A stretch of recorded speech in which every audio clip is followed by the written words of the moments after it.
కుల మతాలకు అతీతంగా అందరూ సేవాభావంతో ముందుకు వెళ్లాలని స్టార్ డిజిలోన్స్ అధినేత BRK news chairman Bolla Ramakrishna అన్నారు. అందుకోసం తన వంతులో భాగంగా నిరుద్యోగులకు ఉద్యోగాలు కల్పిస్తానన్నారు. స్టార్ డిజిలోన్స్ బీఆర్కే న్యూస్ ఛానల్ ద్వారా 26,000 మందికి ఉపాధి కల్పించామని, అదే కోవలో వారి విద్యార్హతను బట్టి కొత్త వారికి కూడా అవకాశం కల్పిస్తానని హామీ ఇచ్చారు. మనిషిని మనిషి తోడుగా నిలబడితేనే మానవత్వం అని కొనియాడారు. ఆ దిశగా ప్రతి ఒక్కరూ ఆలోచించాలని కోరారు. హైదరాబాద్ వనస్థలిపురం వేదికగా కమ్మ గ్లోబల్ ఫెడరేషన్ ఆధ్వర్యంలో నిర్వహించిన మనతో మనం కార్యక్రమంలో బొల్ల రామకృష్ణ ముఖ్య అతిథిగా హాజరయ్యారు. పలువురు ప్రముఖులతో పాటు BRK news adviser Yanala Muralikrishna ఈ వేడుకలో పాల్గొన్నారు. కేజీఎఫ్ సేవలను బొల్ల రామకృష్ణ ప్రశంసించారు. సేవ దృక్పథంతో ముందుకెళ్తున్న కేజీఎఫ్కు అండగా నిలిచేందుకు తాను ఎప్పుడూ సిద్ధమేనన్నారు. కేజీఎఫ్ అధ్యక్షుడు కుసుమకుమార్ సేవలను అభినందించారు. కష్టపడే మనస్తత్వంతో పైకి రావాలని కాంక్షించారు. తనకున్న నేచర్కు పాలిటిక్స్ సరికాదని దూరంగా ఉన్నానని స్పష్టం చేశారు. వ్యక్తిగతంగా మన అందరం కూడా కష్టపడే మనస్తత్వం ఉన్న కుటుంబాలు పైకి తేవాలనే ప్రతి ఒక్కళ్ళు కూడా ఇండివిజువల్గా వాళ్ళు పైకి రాగలుగుతారు.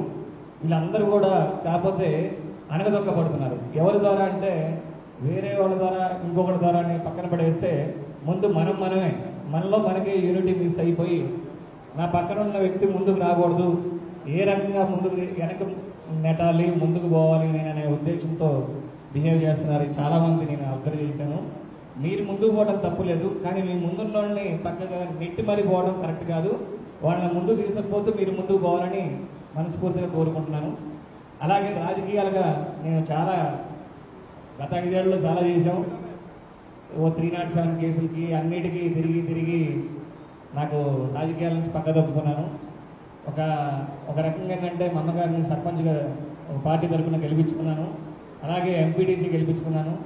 మున్సిపాలిటీ కూడా నేనే దగ్గరుండి సపోర్ట్ చేసి గెలిచే పరిస్థితికి వచ్చింది.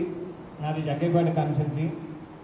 లిటరల్గా నేనే కష్టపడ్డానని చెప్పుకోవడంలో గర్వంగా ఉంది నాకు. అది ఎక్కడికి పోయినా అదొకటి నాకు ఒక నిలబడుతుందనే ఉద్దేశం నాకు ఉంది. అంటే నాకు భయం అనేది నా మనసులో ఉండదు. ఎప్పుడు స్ట్రైట్ ఫార్వర్డ్ నేను మాట్లాడతా. అది కొంతమంది నచ్చదు, కాబట్టి నాకు రాజకీయాలు కరెక్ట్ కాదని చెప్పి నేను వదులుకొని న్యూస్ ఛానల్ పెట్టాను. నా దగ్గర ఈరోజు 25,000 మంది ఎంప్లాయీస్ ఉన్నారు. మీలో ఎవరైనా సరే ఒక ఆపదలో ఉన్నారు వ్యక్తి అంటే బీఆర్కే న్యూస్ ఛానల్ ఉంది అని ఆలోచించవద్దు. ఇమీడియట్గా అది 7వ తరగతి కావచ్చు, 10వ తరగతి కావచ్చు, ఇంటర్మీడియట్ కావచ్చు, డిగ్రీ కావచ్చు, పీజీ కావచ్చు. అంటే 10వ తరగతి నుంచి ఇంటర్మీడియట్ నుంచి పీజీ వరకు కూడా కొన్ని వందల మందిని, అంటే ఒకే ట్రిప్లో 100 మంది తీసుకొచ్చి నేను అకామిడేషన్, ఫుడ్ అన్నీ పెట్టించి ఉద్యోగాలు ఇప్పించా. అది నాకు చిన్నప్పటి నుంచి ఇంకా నాకు 10 సంవత్సరాల నుంచి అది ఒక ఇదిగా ఉంది.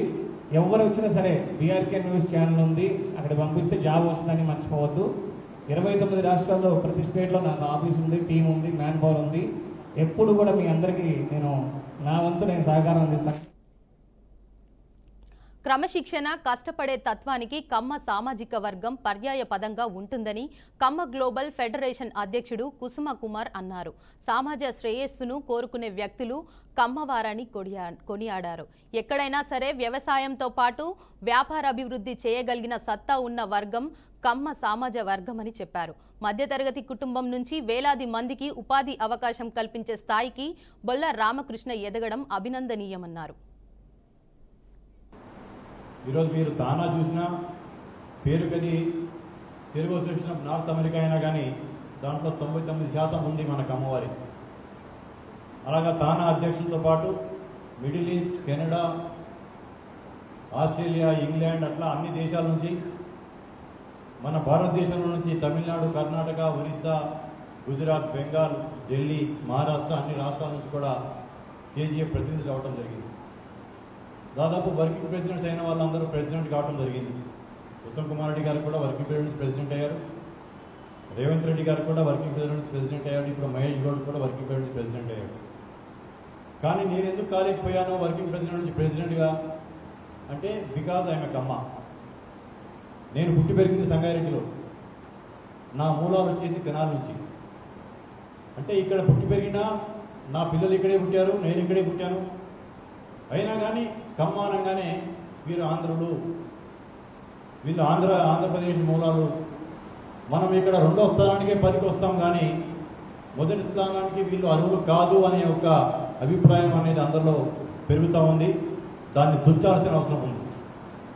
ముఖ్యంగా అంతకుముందు ఎంసీహెచ్ ఉన్నప్పుడు, మున్సిపల్ కార్పొరేషన్ ఆఫ్ హైదరాబాద్ ఉన్నప్పుడు యాదవ సమాజం సింగిల్ లార్జెస్ట్ క్యాస్ట్.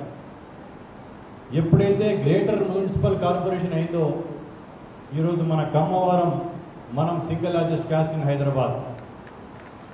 అటువంటి సంఖ్యాపరంగా కూడా అంత ఎక్కువగా ఉన్న మన కమ్మవారు వేరెందుకు కాకూడదు? నేను ఈరోజు ఇక్కడ మీ సమక్షం నుంచి నేను మాట్లాడుతున్నాను. బీఆర్కే న్యూస్లో కూడా లైవ్ వెళ్తుంది. తర్వాత మా జంగా శ్రీను వీళ్ళందరూ, మా నాగార్జున, శౌరి వీళ్ళందరూ కూడా సోషల్ మీడియాలో పెడతారు.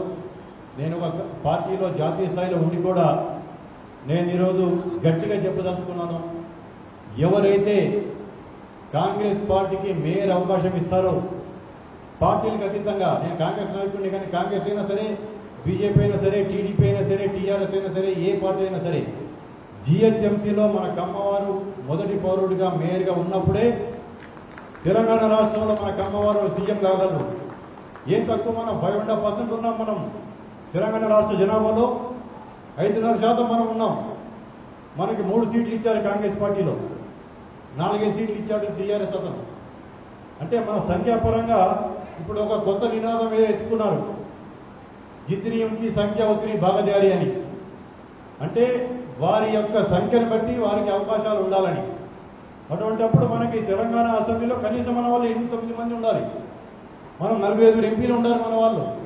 నేను ఒక రాజకీయ నాయకుడిని, రాజకీయాలకు ఎందుకు మాట్లాడుతున్నానంటే, రాజకీయాల్లో ప్రధాన కుర్చీలో మన వాళ్ళు ఉంటే 30 మందికి కుర్చీలేసి 30 మందికి సముచిత స్థానం మనం కల్పించగలం. కాబట్టి ఏదైనా శాసించేది రాజకీయాలే.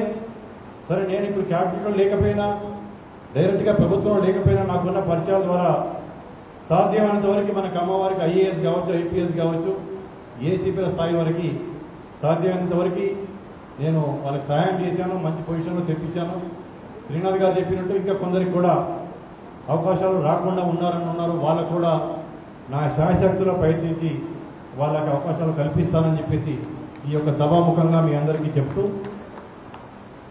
ముఖ్యంగా మన మీద ఒక విమర్శ ఉంది, వీరు సంఖ్యాపరంగా తక్కువ ఉన్నా కానీ అన్నింట్లో వీళ్ళే పెత్తనం చేస్తుంటారు, అన్నింట్లో వీళ్ళే అగ్రభాగాన్ని ఉంటారు అని. అది కేజీఎఫ్లో అదేదో ఎగ్జాజరేషన్ కాదు. కేజీఎఫ్ బ్రోచర్ ఏదైతే మేము రిలీజ్ చేసామో చాలా సైంటిఫిక్గా జనాభా లెక్కలతో పాటు అన్ని రాష్ట్రాల నుంచి కూడా సైంటిఫిక్ డేటా తెప్పించి 2,10,00,000 మంది కమ్మవారు ఉన్నారు ప్రపంచవ్యాప్తంగా. అంటే భారతదేశ జనాభా 140 కోట్లు అయితే మనం 2,10,00,000 మంది ఉన్నాం. అంటే భారతదేశ జనాభాలో మనం 1.5%. అదేం తక్కువ నంబర్ కాదు. అటువంటిది మన యొక్క సంఖ్య ఇంకా చూపించి, మన యొక్క బలాన్ని ఇంకొంచెం చూపించి, మన బలం ఉందంటే కాదు, ఎదుటివాడికి మన బలం తెలిస్తేనే మన బలానికి గుర్తింపు ఉంటుంది. కాబట్టి ఈ సంవత్సర అంతంలో, అంటే డిసెంబర్ మాసంలో తమిళనాడులో చాలా మందికి తెలియని విషయం ఏంటంటే, తెలంగాణ, ఆంధ్ర రాష్ట్రాల్లో ఉన్న కమ్మవారి సంఖ్య కంటే కూడా, 2 రాష్ట్రాలు కలిపిన సంఖ్య కంటే కూడా తమిళనాడులో మన కమ్మవారి సంఖ్య ఎక్కువ.